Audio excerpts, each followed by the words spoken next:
At River West, we have a hospitality suite that can be rented just for the weekends. If somebody comes in, like a grandparent or something, see their kids, they stay at River West Lofts. It's and it's wonderful to come here on a Sunday and see all the baby carriages. We didn't set these things up.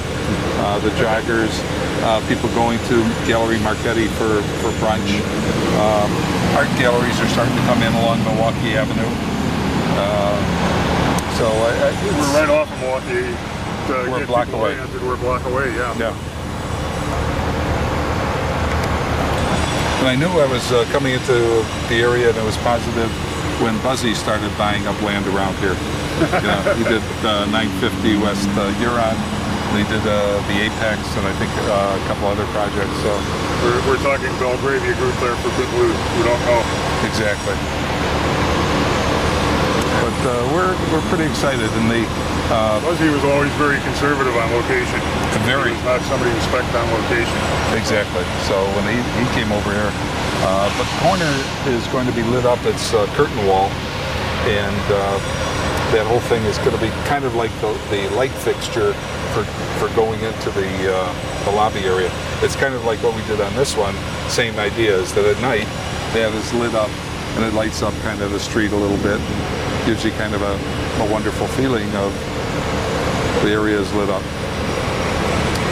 I know the people at the landscape department of the city have come over here to show people, what we did for the landscaping, because the landscaping, the condo owners screwed up this part, but it was always done on a certain grid, so certain planting was done rectilinear or square, and had plants that worked that way, so it really tied into the architecture, and then it would be lined up with certain architectural features. It shows you how goofy architects can get. I don't associate Corbu with all the lineal elements. I think more curves and sweeps. Some of his residential things, like the Marseille block. I have to ask Jack. No, that's some of his architectural things, like the Marseille block. He did 2 or 3 very tall buildings, and they all had this type of fenestration. But the units were very long and deep. One of the things that I didn't want to do, because everybody, the most efficient way to build a building is in a square. That way you have the fewest number of caissons, you have the fewest number of columns. Here, I wanted to use the site. My first design, the city turned down, which was a 30-story, very, very tight design, so that half the block could then be a park. They turned me down on both the park and they said they wouldn't let me go more than 17 stories. And so when we started to put it together, this area is going to be a park.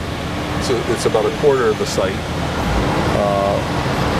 So I didn't get everything I wanted, but again, the public areas are where the main windows are. And what I was leading to is most of the designs you see now are very deep, because that way you can get the most number of units on the perimeter.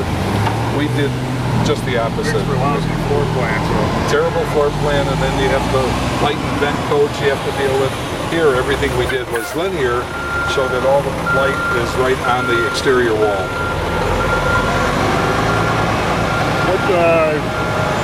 You don't see many high-rises over here. Were there any special challenges in drilling down for the foundation or anything? No, foundations were fine. And in fact, it was actually, we went down about 65 feet and didn't have any problem with water or anything like that.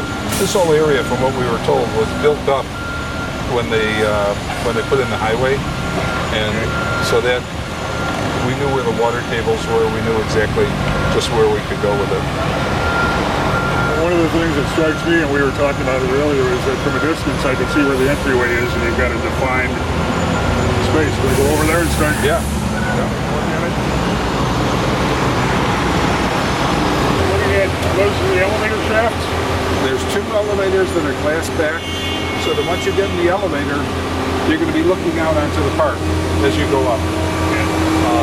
Very dramatic, and what's also nice is at night you'll see the activity of what's happening.